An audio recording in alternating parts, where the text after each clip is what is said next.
প্রথম ধাপে 18 ক্যাটাগরিতে করোনা টিকা পাবেন 52 লাখ মানুষ। জাতীয় পরিচয়পত্র দিয়ে নিবন্ধন করা যাবে অনলাইনে।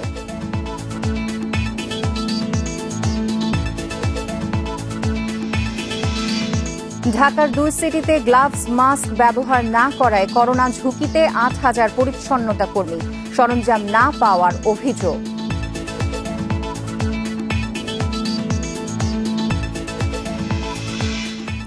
প্রতি মুহূর্তে সাইবার হামলার চেষ্টা হচ্ছে দেশের ব্যাংকে। অর্থ চুরি হচ্ছে কিনা তা অজানাই থাকছে বলছেন বিশ্লেষকরা।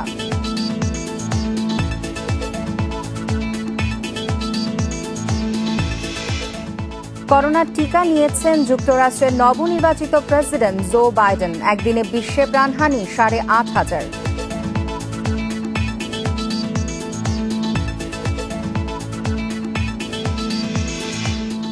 নয় মাস পর ফেডারেশন কাপ দিয়ে ফুটবল মৌসুম শুরু আজ। সন্ধ্যায় বসুন্ধরা কিংসের বিপক্ষে লড়বে রহমতগঞ্জ।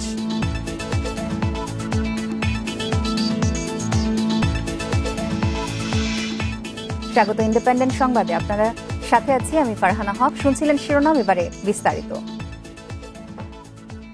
প্রথম ধাপে 18 ক্যাটাগরিতে করোনা টিকা পাবেন 51,84,000 মানুষ। এর মধ্যে 10 লাখ টিকা পাবেন সরকারি ও বেসরকারি হাসপাতালের স্বাস্থ্যকর্মীরা। পাড়া মহল্লায় মাইকিং, প্রচার ও বাড়ি বাড়ি গিয়ে নাম তালিকা চূড়ান্ত করবে এলাকা ভিত্তিক কমিটি। এছাড়া জাতীয় পরিচয়পত্রের নম্বর দিয়ে নিবন্ধন করা যাবে অনলাইনে। বিশ্বজুড়ে করোনা মহামারীর মধ্যে আশার আলো হয়ে দেখা দিয়েছে করোনার টিকা। দেশে প্রথম ধাপে টিকা পাবেন 51,84,282 জন। কারা থাকছেন এই তালিকায় তা নিয়ে যেন আলোচনার শেষ নেই। সবার আগে টিকা পাবেন চিকিৎসক, স্বাস্থ্যকর্মীরা। সরকারি হাসপাতালে করোনা ইউনিটের চিকিৎসক, নার্স, টেকনোলজিস্ট, পরিচ্ছন্নতা কর্মী, অ্যাম্বুলেন্স চালক সহ 3,32,027 জন। বেসরকারি ও স্বায়ত্তশাসিত প্রতিষ্ঠানে কোভিড ইউনিটের 6 লাখ স্বাস্থ্যকর্মী। এরপরেই টিকা পাবেন সরকারি বেসরকারি নন কোভিড হাসপাতালের 1,20,000 স্বাস্থ্যকর্মী। স্বাস্থ্যকর্মীদের পরেই প্রথম ধাপেই টিকা পাবেন 2,10,000 মুক্তিযোদ্ধা।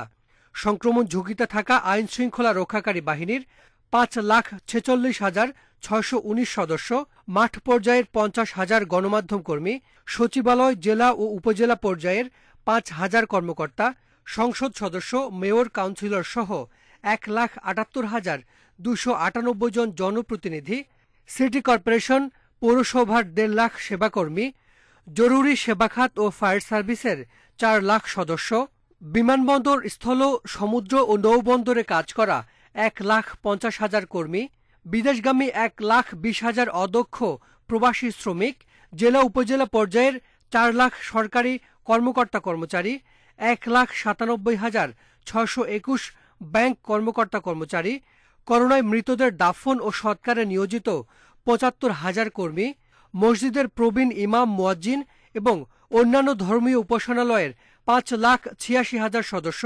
এছাড়া HIV, যক্ষ্মা, ক্যান্সার সহ বিভিন্ন জটিল রোগে আক্রান্তদের 6,25,000 জনকে টিকা দেয়া হবে। স্বাস্থ্য অধিদপ্তরের এই কর্মকর্তা বলছেন, মহামারী প্রতিরোধ ব্যবস্থাপনায় জরুরি ভিত্তিতে ব্যবহারের জন্য 78,000 টিকা রিজার্ভ রাখা হবে। দেখা যাবে যে প্রথম দিন হয়তো হেলথ ওয়ার্কার পেয়ে গেল, 3-4 দিনের মাথায় জার্নালিস্ট চলে আসতেছে, অথবা আমার অ্যাডমিন ক্যাডার চলে আসতেছে। একটা কথা আমি একদম সহজ হয়ে বলতে চাই, পর্যায়ক্রমে কিন্তু সবাই পাবে, কিন্তু সবাই যদি মনে করলে আমি প্রথমে পাবো তাহলেই ভুল হয়ে যাবে।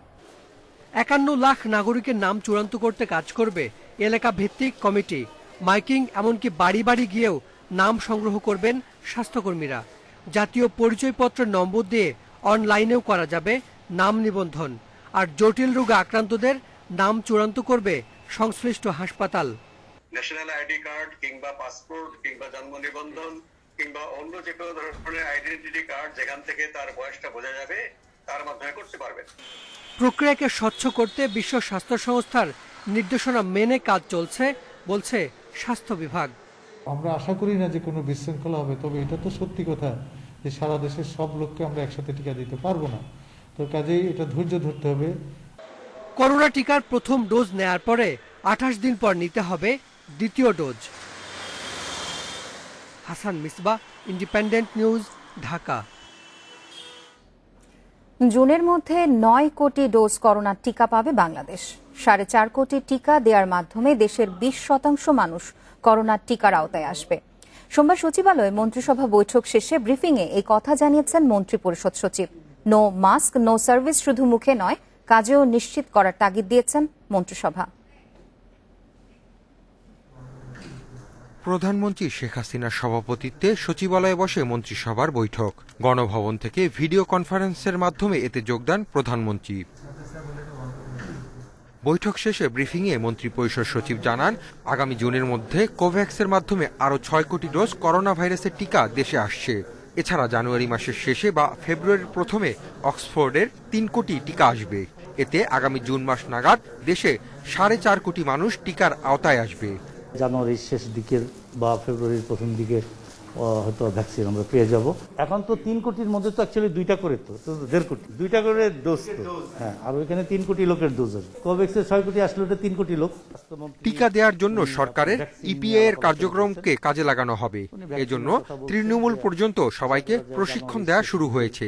বেসরকারি খাতকে অন্তর্ভুক্ত করে টিকা দেওয়া যায় কিনা তাও খতিয়ে দেখছে সরকার।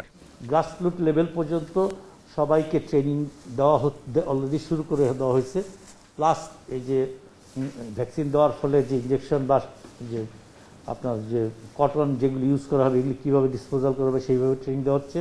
তাছাড়া প্রাইভেট সেক্টরের সাথেও ওনারা আলোচনা করছেন যে প্রাইভেট সেক্টরকেও ইনভলভ করে ভ্যাকসিন দেওয়া যায় কিনা।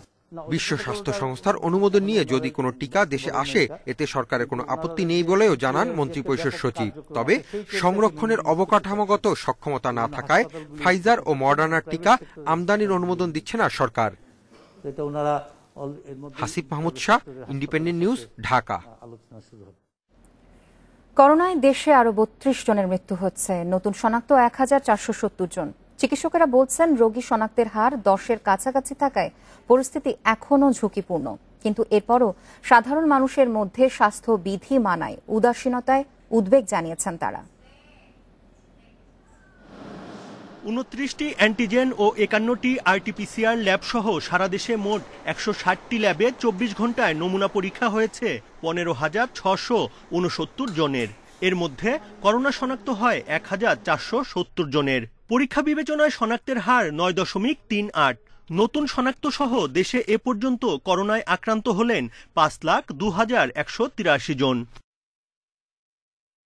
পুরুষ 23 জন এবং নারী 9 জন সহ প্রাণ হারিয়েছেন আরও 32 জন। এ নিয়ে মোট প্রাণ হারালেন 7,312 জন। শীতে করোনা সংক্রমণ পরিস্থিতি নিয়ে উদ্বেগ প্রকাশ করে আসছেন চিকিৎসকেরা। শনাক্তের হার 5-এর নিচে না আসা পর্যন্ত পরিস্থিতি ঝুঁকিপূর্ণ বলছেন তারা। রোগী শনাক্তের হার 9 থেকে 10-11-এর মধ্যে ওঠানামা করছে। রোগী শনাক্তের হার যদি শতকরা 5-এর নিচে না নেমে আসে আমরা কখনোই বলতে পারবো না যে করোনা সংক্রমণকে আমরা তাৎপর্যপূর্ণভাবে কমাতে পেরেছি। এখানে অনেকের ভিতরে ঢিলেঢালা ভাব দেখছি আমরা। স্বাস্থ্য অধিদপ্তরের বিজ্ঞপ্তিতে জানানো হয়, একদিনে নতুন করে সুস্থ হয়েছেন 2,167 জন। এ পর্যন্ত মোট সুস্থ হলেন 4,39,694 জন। Buddhadeb Kundu, Independent News, Dhaka. ঢাকার পরিচ্ছন্নতা কর্মীরা গ্লাভস ও মাস্ক ব্যবহার করছে না। তাদের অভিযোগ, সরবরাহ করা হচ্ছে না সুরক্ষা সরঞ্জাম। সিটি কর্পোরেশন কিছুটা দায় নিলেও চাপানোর চেষ্টা করছে ঠিকাদারদের উপর। এই পরিস্থিতিতে করোনা ঝুঁকিতে রয়েছে 8,000 পরিচ্ছন্নতা কর্মী।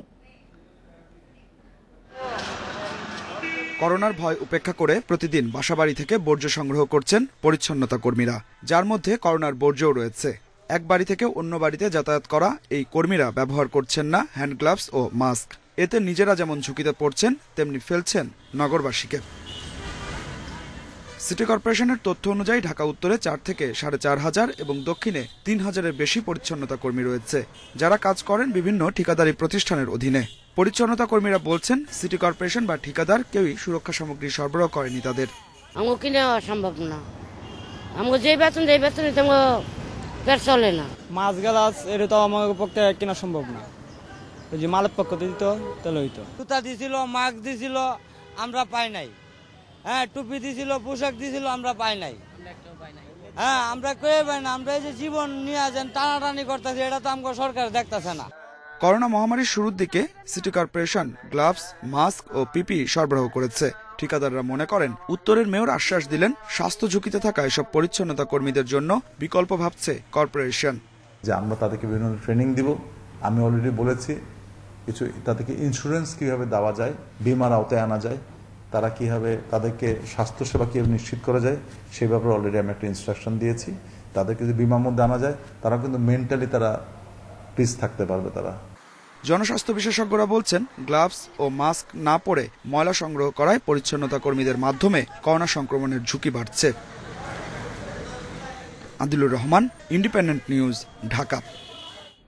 সিলেটের সব পাথর কোয়ারি খুলে দেওয়ার দাবিতে সিলেট বিভাগের 4 জেলায় 72 ঘণ্টার পরিবহন ধর্মঘট শুরু হচ্ছে।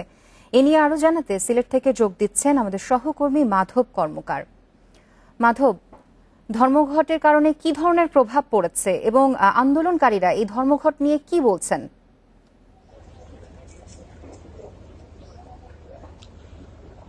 প্রথমে জানিয়ে রাখবো, বিগত 1 বছর ধরেই সিলেটের যে পাথর কোয়ারি রয়েছে, 4টি পাথর কোয়ারি জাফলং, ভোলাগঞ্জ এবং কানাইঘাটে এইসব অঞ্চলে পাথর কোয়ারিগুলো রয়েছে, সেগুলোতে পরিবেশ বিপর্যয়ের কারণে পাথর কোয়ারিগুলো বন্ধ এবং সে কারণে কিন্তু পাথর পরিবহনটাও বন্ধ রয়েছে। এই পরিপ্রেক্ষিতে এতদিন ধরে পাথর কোয়ারি সংশ্লিষ্ট মানুষরা এই আন্দোলন চালিয়ে যাচ্ছিল এবং তারই ধারাবাহিকতায় সিলেট বিভাগীয় পিকআপ ট্রাক মালিক সমিতি 72 ঘণ্টার ধর্মঘট আহ্বান করেছেন এবং তাদের সাথে এই ধর্মঘটে সম্পৃক্ততা প্রকাশ করেছেন সিলেটের পরিবহন খাতে যারা রয়েছে, অর্থাৎ বাস, লেগুনা এসব। এবং গতকাল থেকে কিন্তু সিএনজি চালিত অটোরিকশার আরেকটি কারণে 48 ঘণ্টার ধর্মঘট চলছে। এরই ধারাবাহিকতায় সিলেটে এই মুহূর্তে আসলে সকল ধরনের পরিবহনই মোটামুটি আসলে কিছুই চলছে না। তার মধ্যে বলা যায় যে সিলেট বিভাগের যে আন্তঃজেলা বাস সার্ভিসগুলো রয়েছে সেগুলো একদমই বন্ধ রয়েছে এবং দূরপাল্লা বাসগুলো ছাড়ার প্রস্তুতি আমরা দেখতে পাচ্ছি, কিন্তু এই বাসগুলো আদৌ এইখান থেকে ছেড়ে যাবে কিনা সে ব্যাপারে যথেষ্ট সন্দেহ রয়েছে। কারণ কোচের যারা রয়েছে বা এই দূরপাল্লা বাস সংশ্লিষ্ট যেসব ব্যক্তিরা রয়েছেন তারা বলছেন যে তাদের কোচ ছাড়বে, কিন্তু আমরা কোন লক্ষণ দেখতে পাচ্ছি না। যারা আন্দোলনকারী রয়েছেন তারা কিছুটা বাক বিতণ্ডা করছেন, কিন্তু এখন পর্যন্ত আন্দোলনকারীদের খুব একটা আমরা এই কদমতলী বাস সার্ভিসে দেখতে পাইনি। তবে কোনো বাস কিন্তু এখন পর্যন্ত ছেড়ে যায়নি, যেহেতু এই শীতকাল এবং কুয়াশার কারণে বাসের কোচগুলো, দূরপাল্লার কোচগুলো মোটামুটি 6:30, 7টা নাগাদ ছাড়ে, কিন্তু এখন পর্যন্ত আমরা ছাড়তে দেখিনি। কিন্তু সিলেটের বাইরে থেকে যে বাসগুলো এসেছে সেগুলো কিন্তু এই মুহূর্তে শহরে প্রবেশ করতে পেরেছে, কিংবা যেসব বাস পর্যটক নিয়ে সিলেট এসেছিল রিজার্ভ করে তারাও কিন্তু ছেড়ে যেতে পেরেছে। এক্ষেত্রে আন্দোলনকারীরা বলছেন যে এই ধর্মঘটের আওতাধীন হবে না ফায়ার সার্ভিস, অ্যাম্বুলেন্স কিংবা জরুরি পরিবহন, বিদেশ যাত্রী যারা রয়েছে তাদের আসলে কোনো ভোগান্তি হবে না। কিন্তু যারা আসলে ঢাকা, সিলেট যেতে চাচ্ছেন কিংবা সিলেট থেকে দেশের অন্যান্য স্থানে যেতে চাচ্ছেন তারা কিন্তু চরম ভোগান্তিতে পড়েছেন। যদিও এই আন্দোলন বেশ কয়েকদিন আগে আহ্বান করা হয়েছিল যে 22 তারিখ থেকে এই ধর্মঘট থাকবে, কিন্তু সেটি ফলাও করে কিন্তু প্রকাশ পায়নি, সেটা স্থানীয় পত্রিকাতে আসলে এসেছিল। সেজন্য কিছুটা দুর্ভোগ তো এখন পর্যন্ত আমরা দেখতে পাচ্ছি। সারাদিন আসলে কি ধরনের দুর্ভোগ হবে সেটা পরবর্তীতে দেখানো যাবে। সিলেটের পাথর কোয়ারি খোলার দাবিতে পরিবহন ধর্মঘটের বিস্তারিত জানাচ্ছিলেন আমাদের সহকর্মী মাধব। চলে যাচ্ছি পরবর্তী সংবাদে।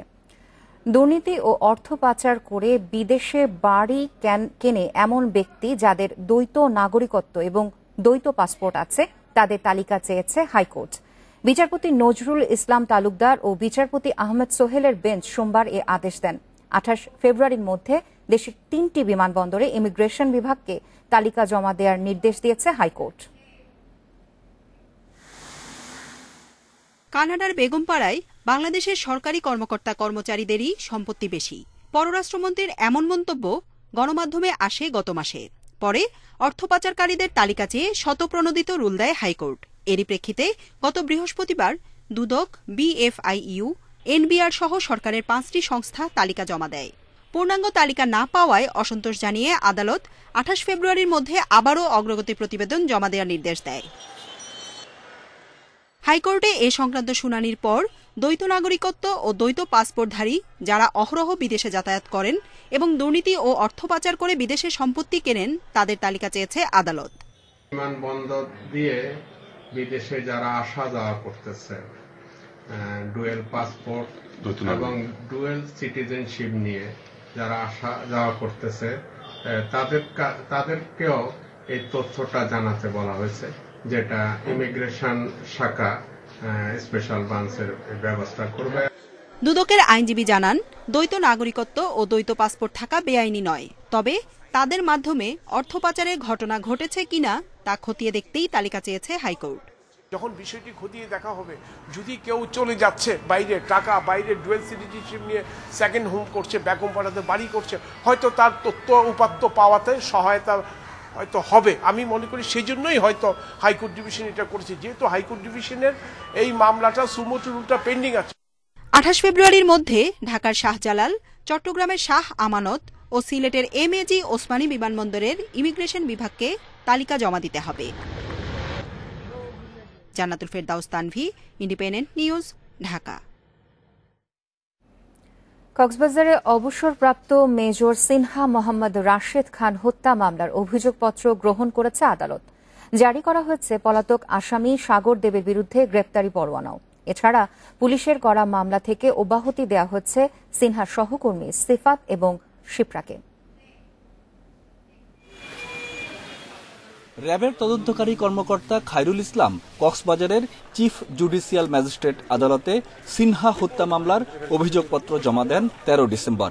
দীর্ঘ 4 মাস তদন্ত করে দেয়া অভিযোগপত্রে ওসি প্রদীপ ও পরিদর্শক লিয়াকত আলী সহ 15 জনের নাম অন্তর্ভুক্ত করা হয়, যার মধ্যে কারাগারে আছেন 14 জন। জমা হওয়ার 1 সপ্তাহ পর সোমবার অভিযোগপত্র গ্রহণ করে কক্সবাজারের সিনিয়র সহকারী জুডিশিয়াল ম্যাজিস্ট্রেট তামান্না ফারহার আদালত। সাক্ষী নেওয়ার পর সাক্ষীদের উপর নির্ভর করবে মামলার পরবর্তী ধাপগুলো কি হবে। আমি আশা করি পরবর্তী ধাপগুলো সাক্ষীর মধ্য দিয়ে আমরা এই মামলার সুষ্ঠু বিচার করার প্রক্রিয়াকে এগিয়ে নিয়ে যাব। মামলার তদন্ত কর্মকর্তা জানিয়েছেন, অভিযোগপত্রে নতুন করে আসামি দেখানো হয়েছে টেকনাফ থানার সাবেক কনস্টেবল সাগর দেবকে। পলাতক থাকায় তার বিরুদ্ধে গ্রেপ্তারি পরোয়ানা জারি করেছে আদালত। এছাড়া পুলিশের করা মামলা থেকে অব্যাহতি দেওয়া হয়েছে সিনহার সহকর্মী শিপ্রা ও সিফাতকে। একজন আসামি পলাতক ছিল সাগর দেব, বিজ্ঞ আদালত ওনার নামে ওয়ারেন্ট ইস্যু করছে। আর পুলিশের করা 2টা মামলা ছিল টেকনাফ থানায়, এই মামলা দুটারও ফাইনাল পড়ে। 31 জুলাই রাতে টেকনাফের শামলাপুর তল্লাশি চৌকিতে গুলিতে নিহত হন অবসরপ্রাপ্ত মেজর সিনহা মোহাম্মদ রাশেদ খান। পরে এ ঘটনায় 9 জনের বিরুদ্ধে মামলা করেন তার বোন। Independent news desk. কুষ্টিয়ার কুমারখালীতে বিপ্লবী বাঘা যতীনের ভাস্কর্য ভাঙচুরের ঘটনায় 3 জনের 3 দিন করে রিমান্ড মঞ্জুর করেছে আদালত। সোমবার সকালে কুষ্টিয়া সিনিয়র জুডিশিয়াল আমলি আদালতে শুনানি শেষে তাদের 72 ঘণ্টা রিমান্ডে নিয়ে জিজ্ঞাসাবাদের আদেশ দেওয়া হয়। এর আগে সকাল 11:30টায় আদালতে আনা হয় আসামিদের। তদন্ত কর্মকর্তা রাকিবুল ইসলাম আসামিদের 7 দিন করে রিমান্ড আবেদন করেন। শুনানি শেষে কুষ্টিয়া সিনিয়র জুডিশিয়াল আমলি আদালতে বিচারক সেলিনা খাতুন 3 আসামির 72 ঘণ্টা করে রিমান্ড মঞ্জুর করে। এদিকে এজাহারভুক্ত এক আসামি এখনও পলাতক, তাকে ধরতে অভিযান অব্যাহত আছে বলে জানায় পুলিশ।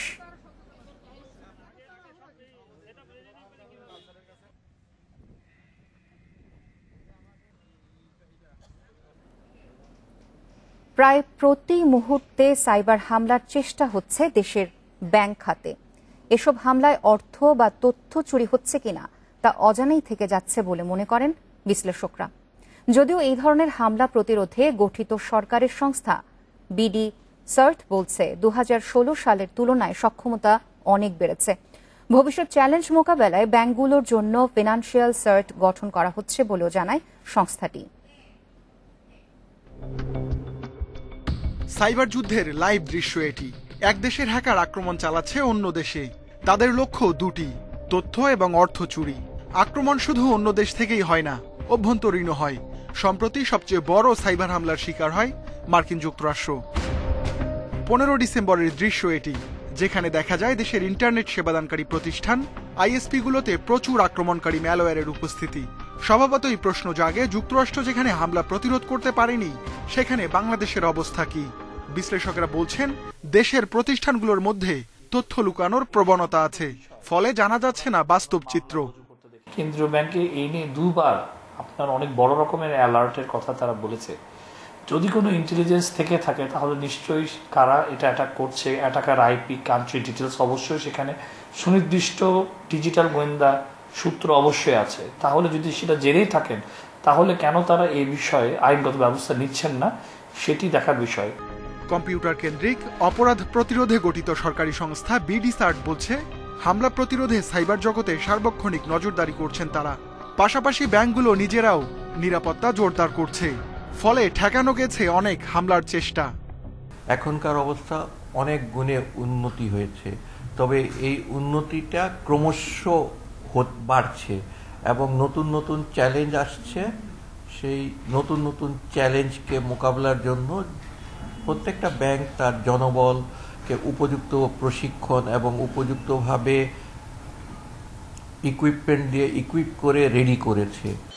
এদিকে আর্থিক খাতের হামলা প্রতিরোধে সমন্বিত ব্যবস্থা ফিনসার্ট করার উদ্যোগ নিয়েছে বাংলাদেশ ব্যাংক, যেখানে নিজেদের মধ্যে তথ্য ও প্রযুক্তি বিনিময় করবে ব্যাংকগুলো। ফিনসার্টটা যদি হয়, আমার মনে হয় ফিনান্সিয়াল সেক্টরে একটা বড় স্টেবিলিটি আসবে, সব ব্যাংকগুলোর সাথে কোঅর্ডিনেশন বাড়বে। কিন্তু এটা কি ফ্রেমওয়ার্ক হচ্ছে আমি জানি না। এখানে শুধু ব্যাংক না, আমার মনে হয় বাইরের প্রতিষ্ঠানগুলোকেও যুক্ত করা উচিত, যাতে করে বাইরের যে কানেক্টিভিটি সেটাও বাংলাদেশ ব্যাংক জানতে পারে। বিশ্লেষকেরা বলছেন, আর্থিক খাতের প্রতিষ্ঠানগুলোর পাশাপাশি সেবাদানকারী বিভিন্ন সরকারি বেসরকারি সংস্থাও সাইবার হামলার ঝুঁকিতে রয়েছে। Ruhul Amin, independent News, Dhaka. ঘন কুয়াশায় দুর্ঘটনা এড়াতে শিমুলিয়া বাংলা বাজার নৌ রুটে বন্ধ রয়েছে ফেরি চলাচল। এ নিয়ে আরও জানাতে এবার মুন্সিগঞ্জ থেকে যুক্ত হচ্ছেন সহকর্মী শুভ ঘোষ। শুভ, কি অবস্থা ঘাটের এখন? ফেরি চলাচল কখন নাগাদ স্বাভাবিক হবে?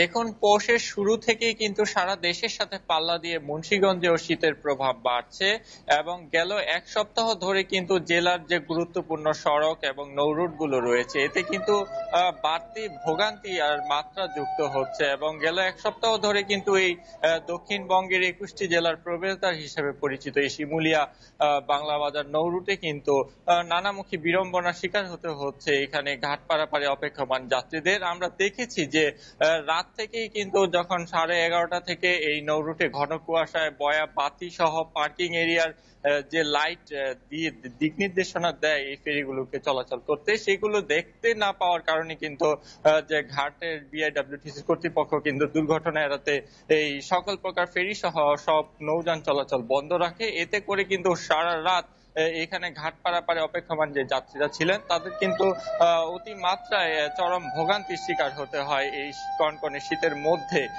তবে আমরা এই বিষয়টি নিয়ে কিন্তু যাত্রীদের সাথে কথা বলেছি, তারা বলছেন যে এই ঘন কুয়াশার কারণে যে নৌরুটটি ব্যবহার বন্ধ থাকে প্রায় সময়ই গেল এক সপ্তাহ ধরে, এটির জন্য একটি সুস্পষ্ট নির্দেশনা প্রদান করলে কিন্তু তারা জানতে পারবে যে আসলে কখন নাগাদ এই ফেরিটি বন্ধ থাকে বা চালু থাকে। পাশাপাশি কিন্তু এই বিষয়টি নিয়ে আমরা ঘাট কর্তৃপক্ষের সাথেও কথা বলেছি, তারা বলছে যে দুর্ঘটনা এড়াতেই আসলে তাদের এই নৌরুটে ফেরি চলাচল বন্ধ রাখতে তারা সক্ষম হয়। তবে বেলা বাড়ার সাথে সাথে কিন্তু ফেরি চলাচল শুরু হয়েছে। আমরা দেখেছি যে 6:30 থেকে কিন্তু এই নৌরুটে গাড়ি বহরে কিন্তু এই বাংলা বাজারের উদ্দেশ্যে শিমুলিয়া ঘাট থেকে ফেরি ছেড়ে গেছে। তারা বলছেন যে বেলা বাড়ার সাথে সাথে কিন্তু কুয়াশা কেটে গেলে এই পরিস্থিতি অনেকটা স্বাভাবিক হয়ে আসে। তো এই ছিল আমার কাছে আসলে শিমুলিয়া বাংলা বাজার নৌরুটের ঘন কুয়াশার কারণে বন্ধ হয়ে থাকা ফেরি চলাচলের এখনকার সবশেষ তথ্য। শিমুলিয়া বাংলা বাজার নৌ রুটের ফেরি চলাচলের সবশেষ খবরাখবর জানাচ্ছিলেন মুন্সিগঞ্জ থেকে সহকর্মী শুভ ঘোষ। চলে যাচ্ছি পরবর্তী সংবাদে। খ্রিস্টান ধর্মাবলম্বীদের সব ধর্মীয় উৎসব বড়দিন ও 31st নাইটকে ঘিরে বিশেষ নিরাপত্তা ব্যবস্থা নিয়েছে ঢাকা মেট্রোপলিটন পুলিশ। ডিএমপি হেডকোয়ার্টার্সে বড়দিন ও 31st নাইট উদযাপন উপলক্ষে আইন শৃঙ্খলা রক্ষা ও ট্রাফিক ব্যবস্থাপনা সভায় সোমবার এই সিদ্ধান্ত হয়।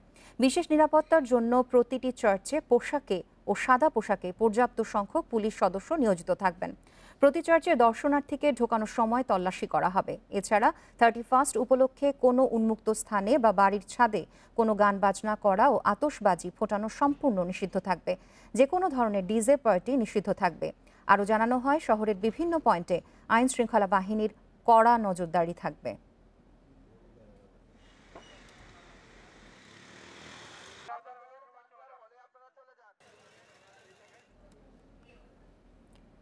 মাগুরায় কবরস্থান, শহীদ মিনার, স্মৃতিসৌধ নির্মাণ ও সংস্কারের নামে মোটা অঙ্কের সরকারি অর্থ আত্মসাতের অভিযোগ উঠেছে চেয়ারম্যান মেম্বারের বিরুদ্ধে। এসব ঘটনায় জড়িতদের শাস্তি দাবি করেছেন স্থানীয়রা। তবে এ বিষয়ে কিছুই জানেন না বলে দাবি করেছেন জেলা পরিষদের কর্মকর্তারা। মাগুরায় 2019-20 অর্থবছরে উন্নয়ন প্রকল্পে 13 কোটি টাকা বরাদ্দ দেওয়া হয়। তবে স্থানীয়দের দাবি, উন্নয়ন তো দূরের কথা, তৃণমূল জনপ্রতিনিধিরা বরাদ্দের পুরো টাকাই আত্মসাৎ করেছেন। কবরস্থান, বধ্যভূমি, স্মৃতিসৌধ, শহীদ মিনার নির্মাণ ও সংস্কারের জন্য 780টি প্রকল্পে বরাদ্দ দেওয়া হলেও অনেক প্রকল্পেরই কোনো অস্তিত্ব খুঁজে পাওয়া যায়নি। মাগুরা আদর্শ কলেজে শহীদ মিনার নির্মাণের জন্য 2 লাখ টাকা দেওয়া হলেও সেখানে কোনো শহীদ মিনার নির্মাণ হয়নি। অথচ নতুন করে চলতি অর্থ বছরে আরও 3 লাখ টাকা বরাদ্দ দেওয়া হয়েছে। এসব ভুয়া প্রকল্পে অর্থ বরাদ্দের ঘটনায় ক্ষোভ জানিয়েছেন স্থানীয়রা। কুশাবাড়িয়া গ্রামে কোনো সার্বিক কোনো গোরস্থান নাই, যার যাই আছে ব্যক্তিগত পারিবারিক। এই বাউন্ডারির মধ্যে উগারি জায়গা, উগারি শরিক সড়ক মাটি স্মৃতিসৌধ একটাই শালিকাতে তালকড়ি ইউনিয়ন, তাছাড়া আর কোথাও নাই। কিন্তু তারপরেও শুনি যে বিভিন্নভাবে বেনামাভাবে মানুষ টাকা পয়সা উঠায় নিয়ে যাচ্ছে। অথচ ভুয়া ও অকার্যকর প্রকল্পের বিষয়ে কিছুই জানা নেই বলে জানান জেলা পরিষদ চেয়ারম্যান। কোনো কর্মকাণ্ড সেখানে নাই, অথচ তার লিস্ট করা আছে, এটা আমার কিন্তু জানা নাই বা সেভাবে কোনো অভিযোগ আসে নাই। যদি সেরকম কিছু আসে আমি অবশ্যই খতিয়ে দেখব। প্রকল্পগুলো যাচাই বাছাই করে অর্থ বরাদ্দ দেওয়ার কথা বলছেন এলাকার লোকজন। Independent news desk. সুন্দরবনের নদী খালে বিষ দিয়ে মাছ শিকার চলছেই। বন বিভাগ নানা সময় অভিযান চালালেও থামানো যাচ্ছে না মৎস্য নিধনের ক্ষতিকর এই পদ্ধতি। সংশ্লিষ্টরা বলছেন, বিষ দিয়ে মাছ শিকার পুরোপুরি বন্ধ করা না গেলে দীর্ঘমেয়াদী ক্ষতির মুখে পড়বে সুন্দরবনের জীববৈচিত্র্য। ৬,৫০০ বর্গ কিলোমিটার সুন্দরবনের নদী ও খালসহ জলাধারের আয়তন ১,৮৭৪ বর্গ কিলোমিটার। জালের মতো বেষ্টিত এসব নদী খালে রয়েছে ইলিশ, রূপচাঁদা, চিংড়ি সহ প্রায় ৪০০ প্রজাতির মাছ। এসব মাছ শিকারের উপর নির্ভরশীল সুন্দরবন উপকূলের হাজার হাজার জেলে। তবে অতি লোভে বিষ দিয়ে মাছ শিকার করে অনেকে। বিভিন্ন সময়ে অভিযান চালিয়েও থামানো যাচ্ছে না মাছ শিকারে বিষ প্রয়োগের এই প্রবণতা। স্যার পেয়াটা জ্বালাই তো আমরা তো মারিনি, একজনে রেখে গেছে, তারই যে জাল আর ওই অল্প একটু ছিল, আর বাকিটা আমরা ওই খেলা জাল দিয়ে মারিছে। বিষ ছাড়া এখন মাছ মারতে পারে না কেউ। ওই বিশাল জালে যারা ধরে তারা টুকটাক সব বিষ দেয়। মনে করেন ওই একটা বিষ 15-20 দিন 1 মাস করে হয়ে যায়।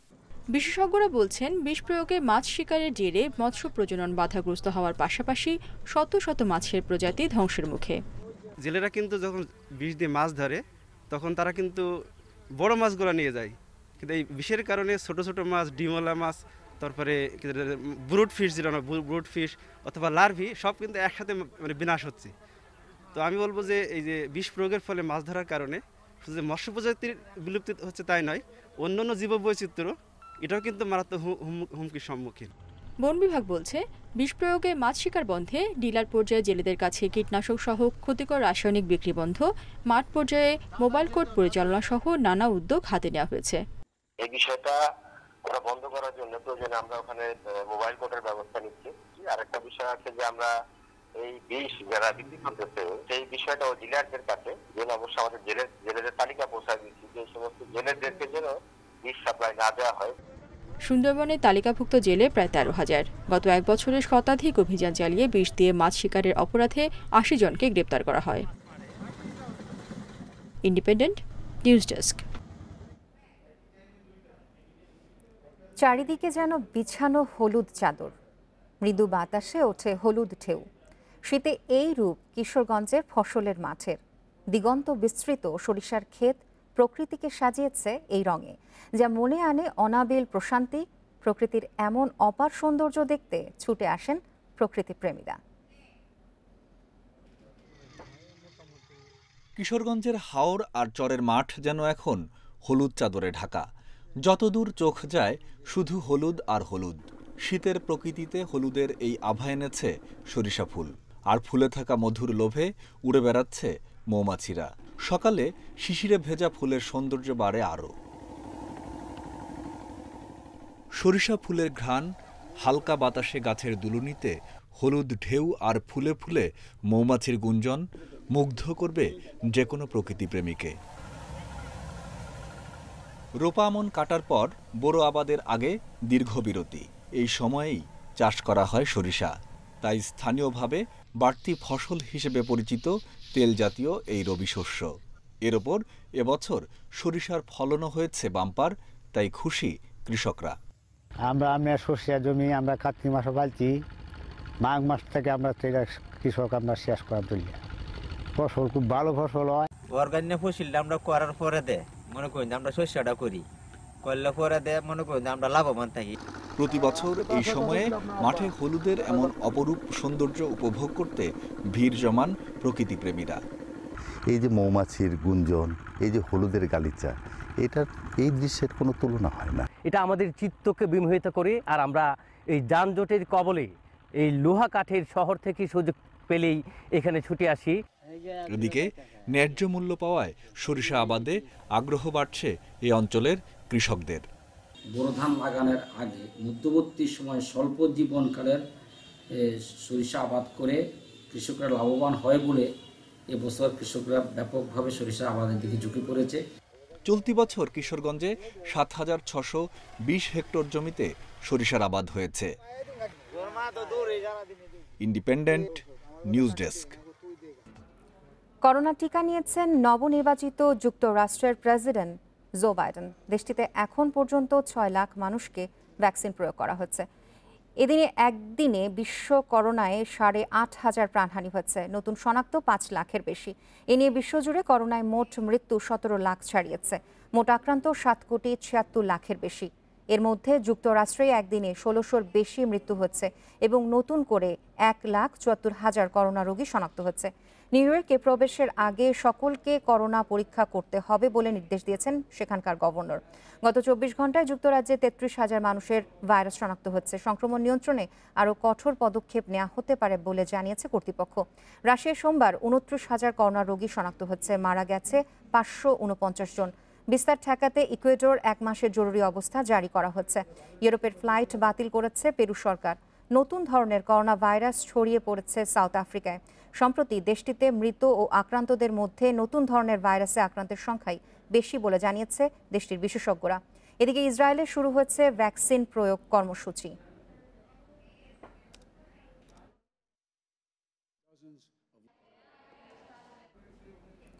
করোনা ভাইরাসের কারণে আন্তর্জাতিক ফ্লাইট বন্ধ ঘোষণা করায় সৌদি আরবের জেদ্দা, রিয়াদ ও দাম্মামের সব ফ্লাইট বাতিল করেছে বাংলাদেশ বিমান এয়ারলাইন্স। সোমবার থেকে আগামী ১ সপ্তাহ সৌদিগামী সব ফ্লাইট বন্ধ থাকবে। সোমবার বিমান বাংলাদেশ এয়ারলাইন্সের জনসংযোগ বিভাগের উপমহাব্যবস্থাপক তাহেরা খন্দকার এ তথ্য নিশ্চিত করেন। তিনি জানান, এ সময় বিমানের টিকিট কাটা যাত্রীদের পুনরায় ফ্লাইট চালুর পর অগ্রাধিকার ভিত্তিতে আসন বরাদ্দ দেওয়া হবে। মূলত বিশ্বের বিভিন্ন দেশে করোনা ভাইরাসের দ্বিতীয় ধাক্কা ও নতুন ধরন শনাক্ত হওয়ায় আন্তর্জাতিক ফ্লাইট বন্ধ ঘোষণা করেছে সৌদি আরব। এছাড়া স্থল ও সমুদ্র বন্দরের সকল প্রবেশও বন্ধ করা হচ্ছে। অন্তত ১ সপ্তাহ পর্যন্ত এই নিষেধাজ্ঞা কার্যকর থাকবে। এই বন্ধের সময়সীমা আরও ১ সপ্তাহ বাড়ানো হতে পারে বলে ধারণা করা হচ্ছে।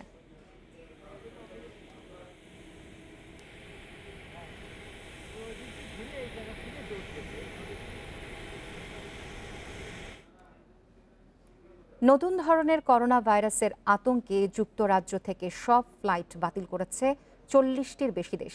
এর মধ্যে সোমবার যুক্ত হচ্ছে Sweden, Spain, Portugal, Hong Kong, Canada এবং সুইজারল্যান্ড। ২২ থেকে ৩১ ডিসেম্বর পর্যন্ত যুক্তরাজ্য ভারত বিমান চলাচল বন্ধ থাকবে বলে জানিয়েছে দিল্লি। রোববার মধ্যরাত থেকে ৪৮ ঘন্টার জন্য যুক্তরাজ্যের সঙ্গে ফ্লাইট চলাচল নিষেধাজ্ঞা দিয়েছে ফ্রান্স। সড়ক, সমুদ্র, রেল ও আকাশপথের মালামাল বহন করে নিয়ে আসা লোকজনও এই নিষেধাজ্ঞার আওতায় থাকছে বলে উল্লেখ করেছে তারা। মঙ্গলবার পর্যন্ত প্রতিবেশী দেশের সঙ্গে ফ্লাইট ও ফেরি চলাচলে বিধিনিষেধ দিয়েছে আয়ারল্যান্ড। এর আগে ফ্লাইট বাতিল করেছে নেদারল্যান্ডস, বেলজিয়াম, জার্মানি, ইতালি সহ ইইউর অনেক দেশ। এছাড়া সৌদি আরব, ইরান, কলম্বিয়ায় যেতে পারবে না ব্রিটিশ ফ্লাইট। যুক্তরাজ্যের পর করোনার নতুন ধরন শনাক্ত হয়েছে ইতালি ও অস্ট্রেলিয়ায়।